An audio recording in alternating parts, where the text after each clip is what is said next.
Good afternoon, everyone, and welcome to today's Lunch and Learn on what does the metaverse mean for your business. So my name's Rasheen, I'm the e-learning and programs manager at Enterprise Nation, and today I'm joined by Jamie Brett, who's joined us on VR. You can see him waving there. So he is the founder of MetaHub, a Metaverse Architecture company which designs and builds virtual reality spaces and events. And he thought it would be fun for today's session to appear on as virtual reality, which I'm very excited for. So I hope you all are too as well. And he thought of this idea for this workshop, as you might have all recently heard about Facebook changing their name to Meta to align with their intention to build something called Metaverse. So it got him thinking, what even is the Metaverse, and more importantly, how is it relevant? So to everyone joining today's session, what we normally do for our lunch and learn, so we have 30 minutes. So Jamie will do a presentation for 25 minutes, and then he will take questions at the end. So if you do have any questions for Jamie, please do put them in the chat box and he will answer them at the end. And if you like what Jamie has to say on today's session, then please do connect with him on Enterprise Nation, and we will put a link in the chat box for those who are listening live as to how you can connect with him as well. But for now, I will hand over to Jamie to deliver his presentation, and as I mentioned, please do pop any questions in the chat box for him to answer at the end. Over to you, Jamie. Thank you very much. So first of all, lovely to speak to you all today. And yeah, my appearance is a bit different, despite the joys of being in VR and not having legs, is you can wear sweatpants and nobody knows.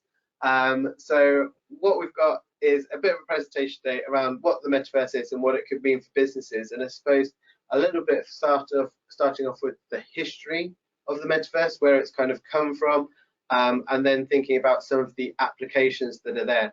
Now, obviously, we've only got a short space of time to be able to go through all of this information. So we won't be able to go into lots and lots of depth, but I do invite any questions and thoughts along the way. So thank you. The introduction was really nice. I set up MetaHub very recently. It was actually something initially I started exploring at the beginning of lockdown. So I decided to set up my own business called Celebration a week before we went into lockdown, which is the perfect time to set up your own business. And I was thinking, how can I deliver training in a way that's new, innovative, that makes the most of technology and is future-proof, basically? How can we engage people in a new way? So 18 months ago, I started on this journey of delivering training in VR, not initially just as a bit of a hobby, but more recently, I started posting what I was doing online, and clients started to say, how can we use VR as part of our work that we're doing, which is where the birth of MetaHub comes from. And you're not going to believe me, but I actually set my name as MetaHub before Facebook announced their name as Meta. So it's all who gets the announcements out first. That's the problem nowadays. So a little bit of an introduction, and I like starting with this quote by Edward Wilson, which is, the problem of humanity is the following. We have Paleolithic emotions, medieval institutions, and godlike technology. And that leads into some really interesting structure points of view when we look at it from a whole brain, from a virtual reality perspective, because what we're essentially looking at is being able to engage people in a new way, because we have these Paleolithic emotions and we know how to get that engagement, and that's what VR provides. But some of the challenges come from the structure and governance of what is called the metaverse. And also this godlike technology, where we are literally able to create a digital version of our entire world. And what does that actually mean for us? Because this is completely unknown territory, because we start to blur our physical world with our digital world in a way that's never really been explored before. So a little bit about how we got to this point, really. And I suppose the first place to start with is understanding that we started with Web 1.0. So Web 1.0, some of you will be able to remember, some of you might not, was mostly read-only content. It was about content, it was about owning content, it was about static HTML pages. They were designed for low bandwidth computers, emails, forums, chats. So it was largely written. Then Web 2.0 came about when we started to have higher bandwidth. So we were able to do something different. And around about 2006 is when we had what we call Web 2.0. So this was largely not just reading content, but writing content. It was about sharing content. It was about dynamic HTML, having high bandwidth, rich media content, blogging, microblogging, social networking, content creation, apps, photos, videos, Zoom. That fell into our Web 2.0, and it was really brought about by the birth of by MySpace and Facebook, as that was the way we started to interact and explore the universes that we were working in. So that created more of a community-focused web. So our Web 1.0 was a company-focused web, whereas our 2.0 was community-focused. Now we're moving to Web 3.0, and this is where we start to talk about the metaverse. And actually, there's a lot of different names for Web 3.0 and the metaverse. You might have heard of the semantic web or the spatial web, and these were kind of the terminologies that were used up until recently. But Facebook, in all their glory, have decided to go with the metaverse, and I'm pretty sure with the influence they have that will be the name that continues to go forward as the recognized discussion around Web 3.0. So Web 3.0 is all about being personable and portable. It's about having smart applications, user behavior, artificial intelligence built in, decentralized tech, data architecture, blockchain technology, the ability to immerse people in spaces that are 3D. And I suppose it changes the web's dynamic to be a bit more of an individual focus, but because it becomes about a world about you, basically. So what I would recommend, if you ever get the opportunity to, a great place to start off thinking about the metaverse is actually a Futurama episode, which is season 2, episode 8, and they start by going into the internet via a VR headset. So if you get the chance, go and check that out. I'm sure if you type in Futurama, enter the web, you'll be able to find it on a YouTube search. But basically, that's what we're talking about when we're talking about what the metaverse is. It's the idea about being able to connect all of our devices in a 3-dimensional world, which enables us to do lots of things differently than we have before. I was actually talking to some people just before this webinar started, and they're like, is it difficult to design things in VR? Like, well, actually, a lot of the time it's a lot easier than working on a computer, because the way that things interact isn't with a mouse and a keyboard, but you interact with it as if you're decorating a room. So therefore, you can do all of the things that you want to do. You pick up an object and you place it to where you want. So the user interface is much more like reality than it is like working on a computer.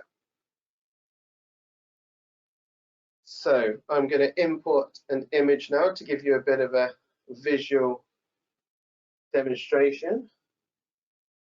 So as we can see, I can pick up this image, place it where I'd like,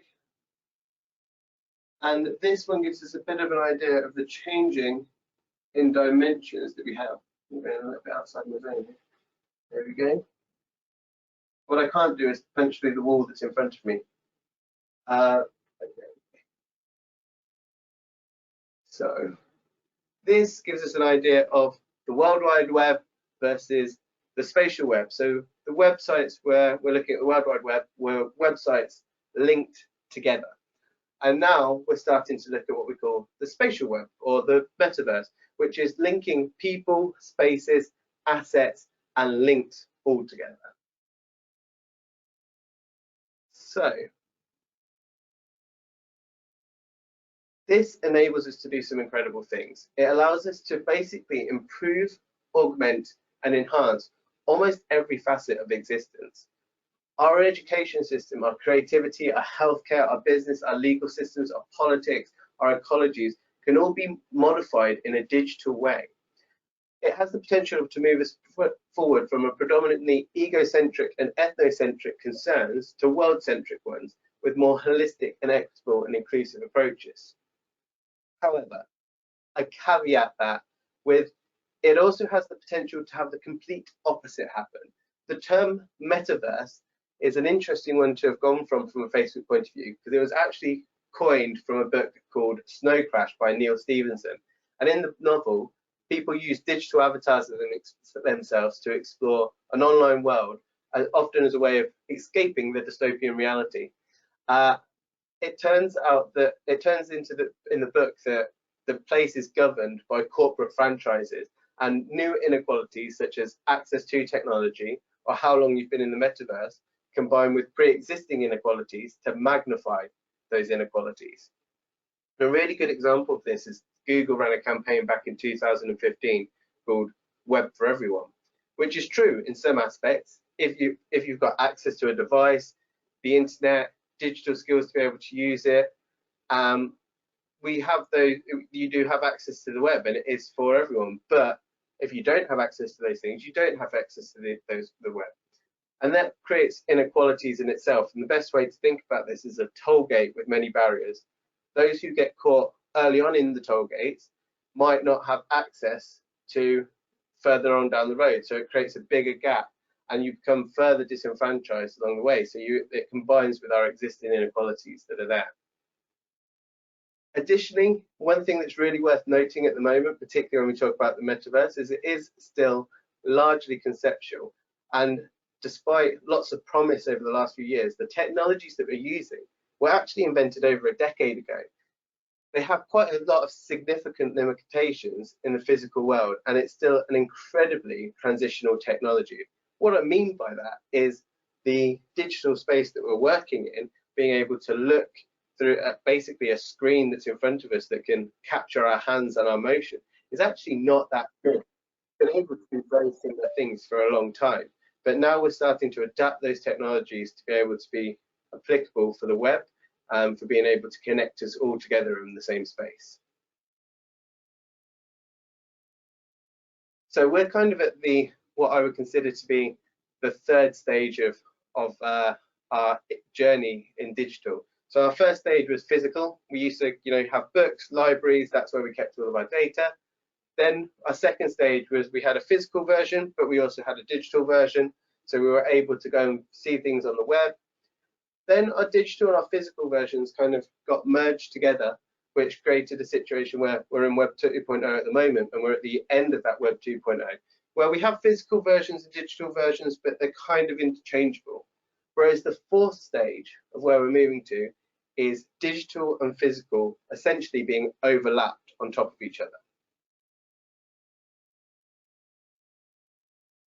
So where are we at the moment? Well, we've started to develop virtual reality technologies and augmented reality technology. So virtual reality is essentially us being able to look at a digital screen and be immersed in a 3D environment. So at the moment, you're watching me on a computer screen, but the way that I see everything is I'm looking at a 3D environment in front of me. And that's how I'm able to go and talk to you in this way that I'm doing at the moment. I am a 3D avatar of a person. Augmented reality evolves that further, where we start to look at things where we can start to overlay digital assets with real life. That might be looking at a piece of art and seeing it be able to move. That might be a little bit like Star Wars and sitting in the Jedi chambers where you have all of the people who weren't able to attend the meeting in person as a hologram sitting on their seat. And that's where we start to augment reality. And that could be done through wearable technology, but we have digital ways of overlaying that onto our physical world. And this is where the Web 3.0 has started, is because we've got this convergence of digital technologies. But Web 3.0 and the metaverse is a cross-platform, so you should be able to access it on whatever device you have. At the moment, this is being presented through a computer, and that's part of the whole kind of Web 3.0 design. It's not everything a VR headset or through wearable technology, but it can be accessed through your phone and through the internet and through your desktop computer. So the whole point of the metaverse is that you're able to make your points of contact with it wherever you are on the devices that you have, because it connects them all together.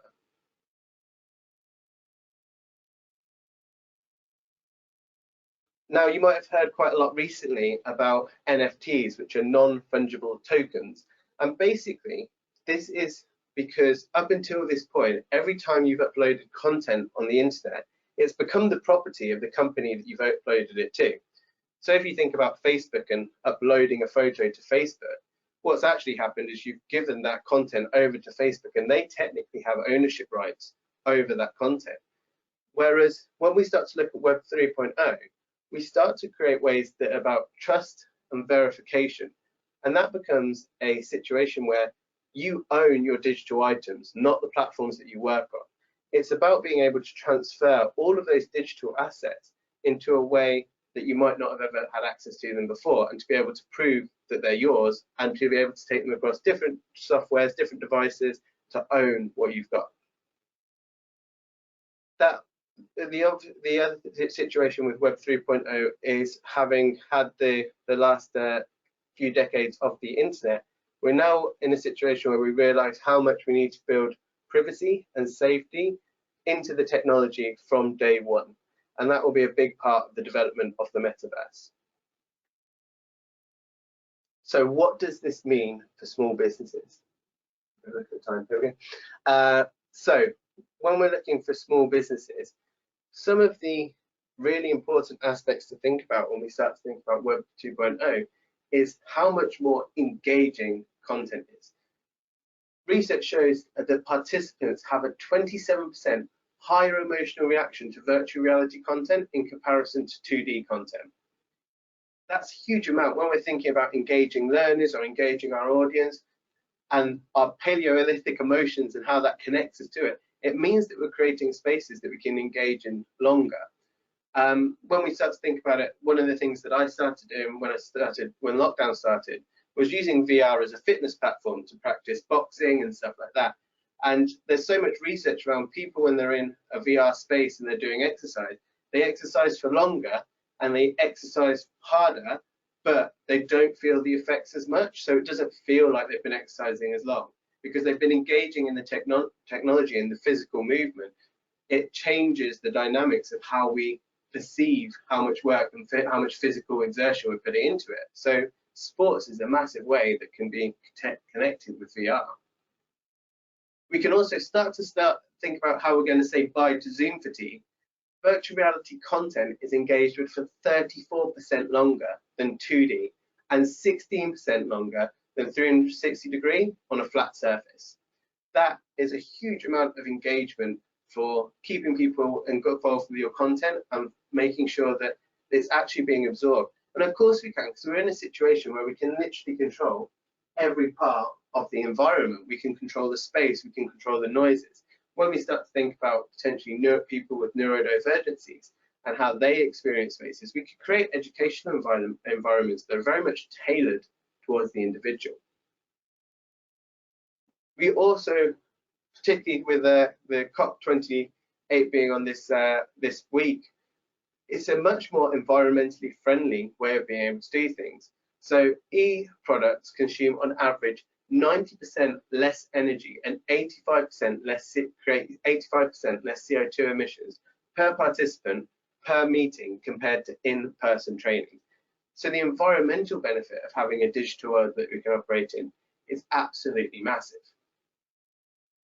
We also can meet people where they're at. So virtual reality solutions are available on demand, on any time, any device, anywhere. And that changes the dynamics of our workplaces and how we engage people as a small business. So just to give you a bit of a demonstration in a Blue Peter fashion, here's one I made earlier. And I just kind of wanted to show some of the engagement that we can have with our objects in our physical spaces. We can control everything, and you can see that the interface that we're working with is not a mouse or a cursor. It's just the physical aspect of being able to pick up and move things in a way that we wanted them to be able to be placed. And that changes things as well when we start to think about our 3D environments. So here's a venue space that I use quite often for conferences and stuff like that. I can bring people up, I can show them the inside. I could set this 3D model as the environment that I'm standing in at the moment with great ease. And that's because we're in a situation now where being able to import a model, an NFT, model if you wanted to, and create it as your physical environment becomes a very tangible way of being able to create the spaces that we work in.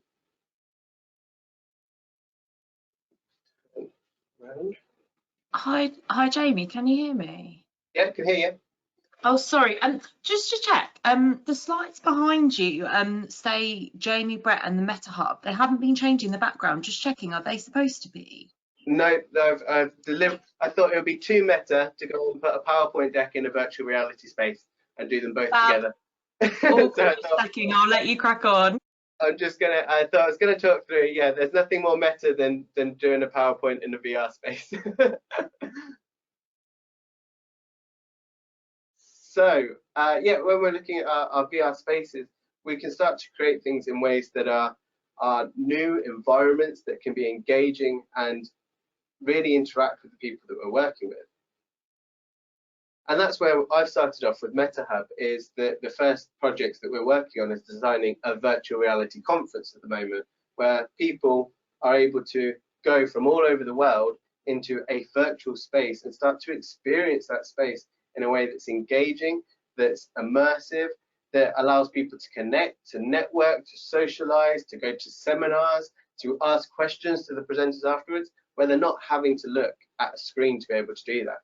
One of the most popular uses within the VR space at the moment is called doing NFT galleries. So creating a gallery view and being able to put NFT arts on the wall for people to experience and explore as if they would do a normal gallery. And actually one of the first things I started doing from designing an education space was to create a topic where I did it as a natural history museum rather than like a natural history museum aspect, rather than as a learner having to be given content lecture style.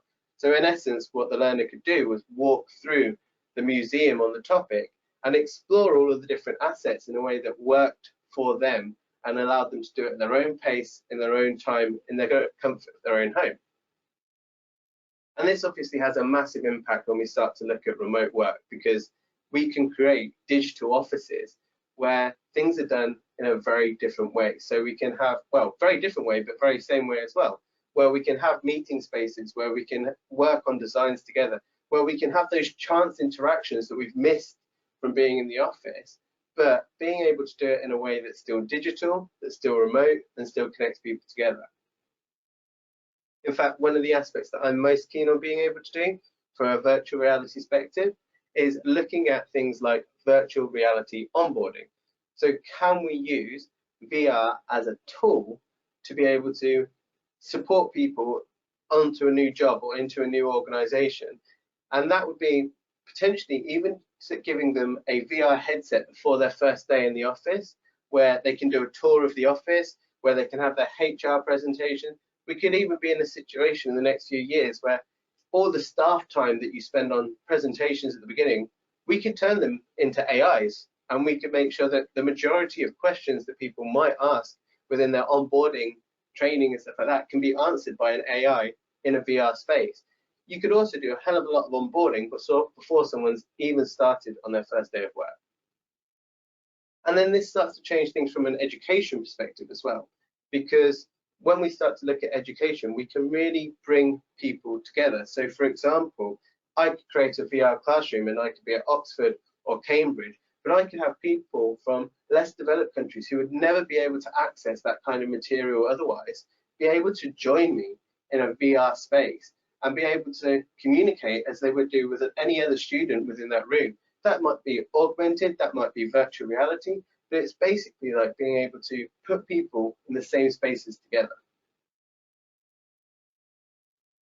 So I realized that that's just a brief overview, and I wanted to make sure that there's time for questions as well. But if would like to find out any more about what we're doing, the website's at the bottom there, which is www.metahub.uk. And you can connect with us on social media by going to www.linktr.ee/MetaHub Ltd. I'm going to change devices now to go back onto a computer to be able to answer questions, but I'll be with you shortly. Thank you, Jamie. Just while Jamie is getting himself sorted and over to the camera space, Just want to say thanks everyone for all the questions that have come in so far. So we've had some great questions, so I'll make sure I ask them to Jamie, and there he is back. That was a very quick change. Thank you. And thank you for that. I found that really interesting, and it was a very exciting lunch and learn for me to host, so thank you very much. I've lost where my questions are, sorry. I'm going to try and just get them back. Still got the VR. You can see it. You can definitely tell I've been in VR when I come onto a webcam after being in the head. One of the questions that did come in was asked, what does the view look like from where you would be standing? Because it was obviously we saw it from this point of view, but what were you seeing and kind of what were you doing? Yeah, it's a really good question. So what was happening to be able to set this up, and we've kind of hijacked the technology a little bit to be able to make this work, which is in essence, I'm logged in on the computer as well, and I've got a version of myself. I can show you what it looks like from this perspective. So this is me. This is another version of me that I'm using as the camera. So yeah, it's a scary prospect for my parents or anything like that to think that there's two of me in the same space. But from where I was looking, I had my notes that I'd put up here, so I could see what was going on. I'd created the assets in advance, and then it was just basically being able to use those notes as a way to be able to talk through, obviously knowing that you can't see what's behind me. So that's a real behind the curtain moment. That's great, thank you. And that was a great view as well. Yeah, that looks fab. Thank you for showing us that. That's really helpful. So another question has come in. So it says, with Facebook keen to develop the metaverse into AR via wearable technologies, which is likely to take form as a pair of glasses, what do you think will stop Facebook's version flopping in the same way? And they mentioned Google's glasses did when they launched it back in 2014. Why would people adopt this now if it didn't work then? It's a really good question. So Google Glass, I think one of the terminologies that was going around at the time when that came out was glass hole, which I hope isn't one that kind of continues to be developed in that way. I think the difference was Google Glass was probably a little bit before its time in the way that it was operated. It was also quite limited in what it could do. I think it over-promised, under-delivered. And I think at the time there was a lot more concerns around people's privacy. So if you think about the attitudinal behaviors we had at the time, people could see that there was a camera on the glasses and they were like, is that person taking a picture of me? What are they doing? Like, there was that uncomfortableness there. And I would say that the attitudes have changed so significantly because now everybody's sharing everything that they do all the time. You can't get on a train without everybody taking pictures of what's going on. So the attitudinal part is probably one of the biggest barriers. And Google Glass does actually still operate. They've got Glass 2 now, but what they tend to use it for is within industries where they need to have their hands free to be able to deliver something. So for example, if you talk about engineering, what you could do is go, well, I've got the instruction guide open on my Google Glass, I can slide through, but I still have my hands available. So it just changed the purpose. They realized at the time it wasn't a commercially viable one for the world that we were in, but that doesn't mean that it wouldn't come back around. That's great, thank you.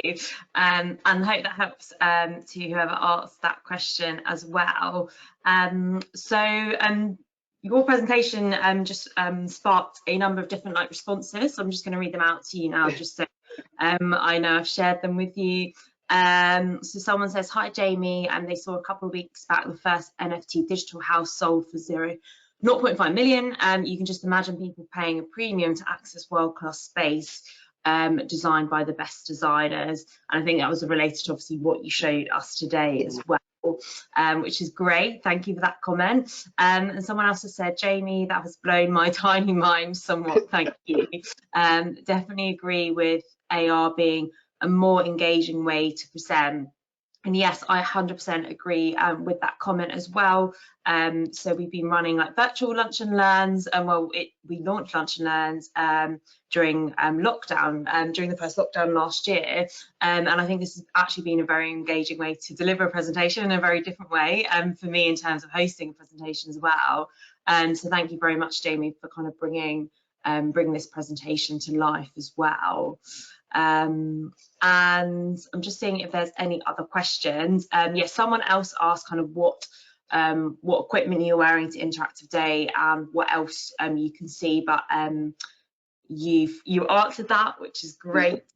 Yeah, I was just using the Oculus Quest to be able to do it, which, you know, relatively affordable headset, about 300 quid for to be able to do it. And it's once again, I'd say it's all transitional technology. I wouldn't say we're at the end of that journey. VR actually has been around for quite a long time as a concept and having the technologies there, but I suppose once again it's more commercially available. The technology is easier to wear and stuff now, so it's developing in the right way. That's great, thank you. And we had a final question come in about just about costings, and you kind of touched on it there. Kind of what's the bottom line cost, I suppose, for a consumer if someone else wanted to replicate what you've just done, and kind of what would it cost them, and kind of what would be the process for them? It's a really good question. So actually, the application that I was using is called Spatial. It's a free-to-use application. You can set up your account. You can set up the environments. It gives you pretty much the majority of the features, even just as a basic version. So that's free to do, and you don't have to have a VR headset to be able to do it. What I would say is there's some things that are really good to do on a computer with it, and there's some things that are really good with a VR headset to do with it. So sometimes it's about kind of transition those across where I need to work on both devices to get the room to where I want to be able to do it. And actually, to do all of that, this is a free room as well. Part of what I do with MetaHub is design the 3D spaces, and that's where there's a cost. But actually, there's lots of free spaces that we can do normally. So you can do a lot for free, but a VR headset is you know, your minimum bit for engaging in it in a VR way. That's great, thank you so much.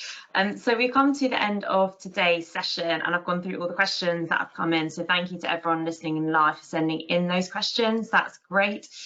So if you want to find out more about Jamie and his services and his business, please do check out the link we just put in the chat, because he's also the founder of Celebration Limited as well. And you can also connect with Jamie on Enterprise Nation as well if you want further support for your business. So as you can see today, Jamie has taken the virtual stage a little bit differently, but I wanted to say thank you so much for Jamie joining today's session. And for those of you who are listening in live, if you like the look of what Jamie's done and you maybe not want to do it in this way but want to do a lunch and learn with us, or if you do want to do it in a virtual reality way, if you think you'd be a great person to deliver a lunch and learn on a certain topic, then please do contact hello@Enterprise Nation and submit your speaker request, and we will get back to you. So finally, thank you so much, Jamie, for delivering today's session, and I will see you again all hopefully soon. Thank you. Thank you so much, Jamie. Bye.